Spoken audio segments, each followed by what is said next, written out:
Well, hello everybody, my name is Brekdon. Welcome to the breakdown of the teaser images that we got for Outlast Trials.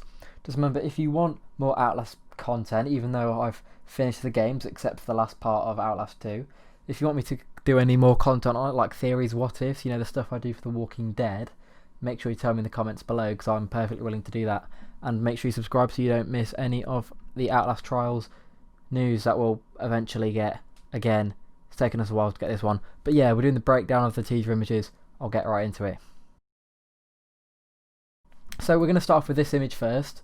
It might look pretty standard at first for Outlast, with the blood and that on the floor.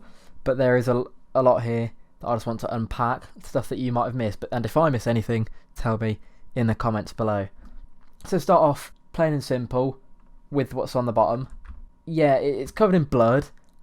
And it doesn't really suit the aesthetic of the, I'd assume it is a mansion or something that we're in. And you can see there are some body parts around it and it's all squished and a bit boring. We'll move on to the two paintings on the wall. You can notice that the one on the left, the one that, if I can be bothered to edit it correctly, will be zoomed in on it right now.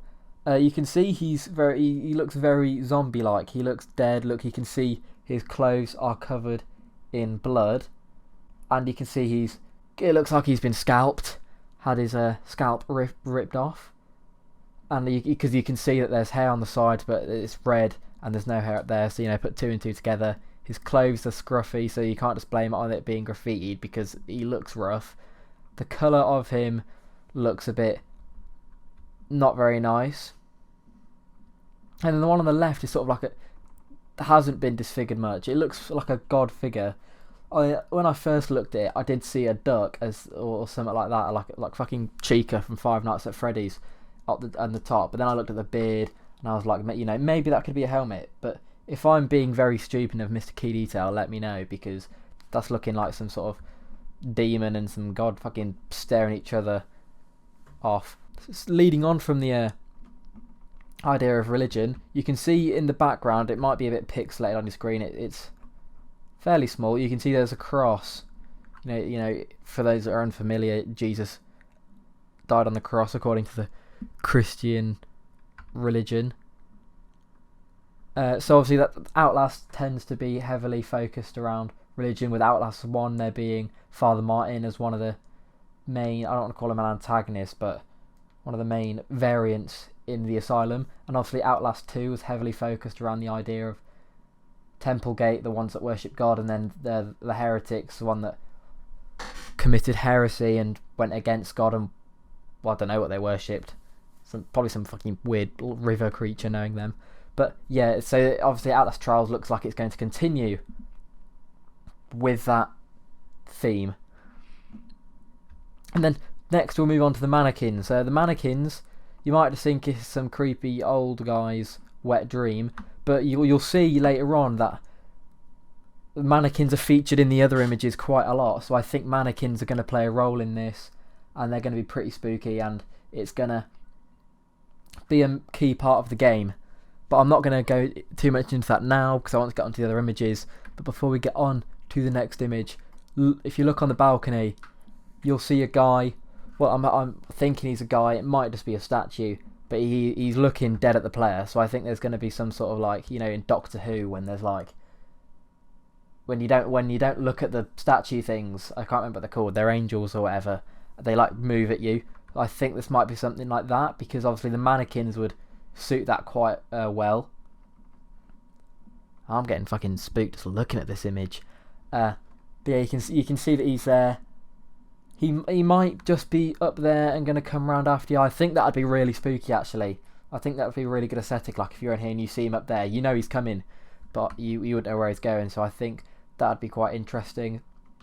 You can see there's some other doors, but it doesn't look like there's too much in there. There's a bit of blood on the wall to the right, in the right door. But except from that, there's not too much I've missed. Or at least not that I've noticed. You can see there's a few heads and that on the floor. It's nothing too out of the ordinary for Outlast. So we will get right on to the next image. The next image looks relatively normal at first. You see the sharps along the. I'd assume this was a high street, but you see the shops. You know, the grocery store. You know, it looks like it's from the 1950s. You know, you have the stripy covering for the front of the shop. You've got the neon signs. You got the car. The car looks relatively 1950s like. You know, life's a good one. You're not being chased down by some psychopath. Then you begin to look into it a bit more, and you see that the buildings look fake. They look cheap. They look like they're built out of plastic. It looks like a dollhouse, and that's just not. That's not Red Barrel's lazy shading, lazy asset making. It's actually meant to be like this. You can see that we are covered in top right. You see the fake clouds. The clouds are strung onto the ceiling, and it looks like this is just one town that is completely covered up. So it's meant to look fake. I would assume this has something to do with Murkov. I can almost guarantee you that there will be something linking it to Murkov here, but I just haven't been able to find it. But Murkov did experiments at Mount Massive in Outlast 1. They did an experiment at Templegate in Outlast 2. So I think this will be the same thing here, where this is just another Murkov experiment. Then looking into it a bit more, you can see in the nice shop, it's covered in blood, and the outside is covered in blood. So I think that this area, being the prominent feature of this teaser, would be something to do with the story. Or at least we'll get something nice there, we'll get to go in or something. I'd like to think so, at least. And then, moving on, with this being fake and artificially built, you can see the trams. The tram tracks. I say tram tracks. You know, tracks like you go to a carnival. Hint, hint for the next image. You go to the carnival and you go on like a nice roller coaster, and they're the sort of like things holding you onto it. So I think that this is just another part of an amusement park. So yeah, we'll get on to the next image. There's not really too much more I can say for this one. If I've missed something, let me know. But until then, we'll get on to the next image. As you can see on one of the buildings, there's barbed wire on it.